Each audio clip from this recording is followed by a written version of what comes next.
pagi anak-anak Miss semua. Kita bertemu kembali bersama dengan Miss. Kita akan membahas tentang menyimpulkan unsur-unsur pembangun teks puisi pada pagi hari ini. Nah, mari kita lihat unsur-unsurnya. Yaitu unsur-unsur pembangun teks puisi dibagi dua, yaitu unsur fisik dan unsur batin. Di sini kalian akan mengetahui unsur fisik dari teks puisi. Yang pertama bunyi, lalu diksi, lalu bahasa kias, citraan, dan kata konotasi. Mari kita bahas unsur fisik pembangun puisi. Bunyi adalah unsur yang menonjol dalam puisi adalah bunyi.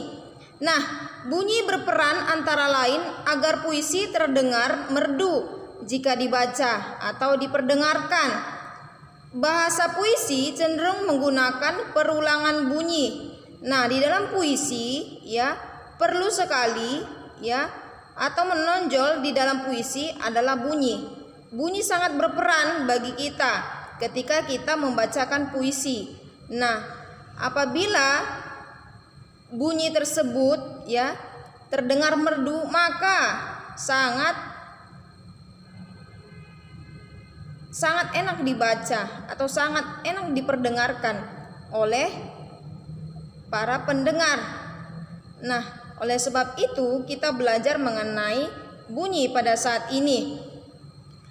Oke, setelah itu bunyi tersebut dapat kita artikan ketika kita membacakan puisi, maka suara yang kita perdengarkan ketika kita membaca puisi tersebut dapat dinilai oleh pendengar apakah itu merdu atau sesuai dengan alunan-alunan bunyi yang dibaca oleh para pembaca puisi. Oleh sebab itu, ketika kita membaca puisi, janganlah seperti membaca buku. Tetapi di saat kita membaca puisi, ada alunan-alunan yang merdu, ada alunan-alunan yang sangat merdu jika kita baca. Berbeda dengan membaca seperti biasa. Membaca puisi berbeda dengan membaca seperti biasa, membaca buku. Nah, saat ini marilah kita melihat Nah, yang kedua, kita harus mengetahui mengenai diksi. Apakah itu diksi? Nah, di dalam pembuatan puisi, seorang penyair pasti akan memilih kata-kata yang dapat mewakili perasaannya untuk dituangkan dalam puisi tersebut. Pilihan kata itulah yang disebut diksi. Pilihan kata-kata yang kita buat atau kita baca puisi itu adalah disebut dengan diksi.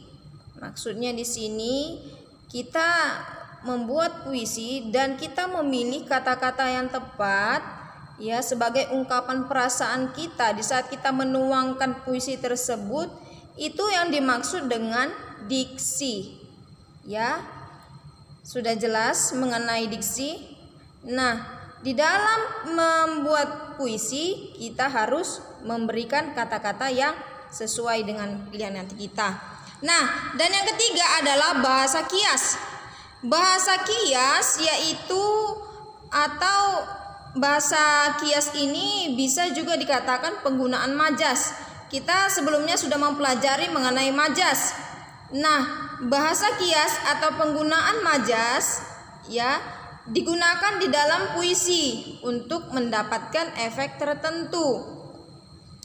Bahasa kias atau majas diantaranya kita sudah mempelajari, yaitu personifikasi, metafora, repetisi, hiperbola, simile, lalu ironi, lalu dan yang lain sebagainya sudah Miss berikan kepada kalian.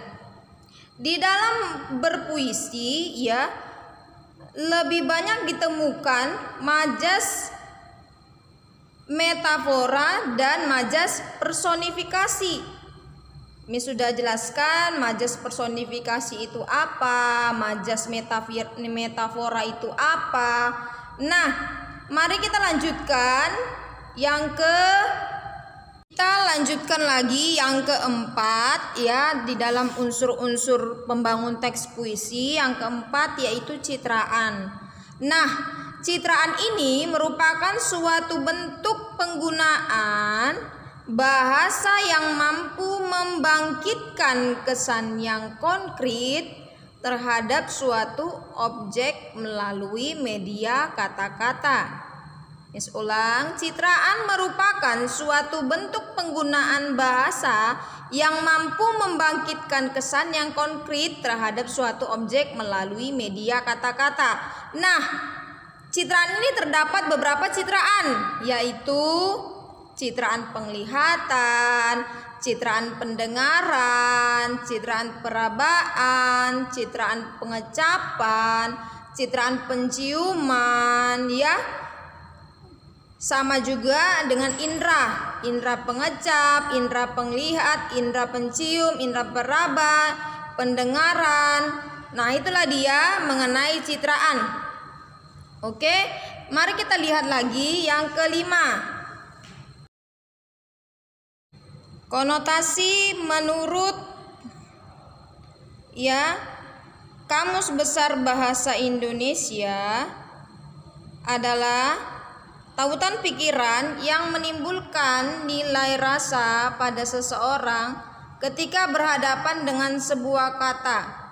Ya, konotasi dan denotasi adalah menurut KBBI, konotasi adalah pikiran yang menimbulkan nilai rasa pada seseorang ketika berhadapan dengan sebuah kata. Nah, konotasi juga diartikan sebagai makna yang ditambahkan pada makna denotasi. Ya, itulah dia mengenai konotasi. Oke.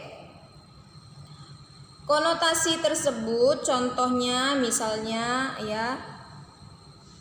ibu membawa oleh-oleh. Ibu membawa buah tangan. Buah tangan itu yang dimaksud adalah oleh-oleh. Nah, sedangkan denotasi adalah makna yang sebenarnya. Itulah yang dimaksud dengan makna konotasi dan makna denotasi. Nah, mari kita lihat lagi Nanti kita akan melihat lagi unsur-unsur batin dari pembangun puisi.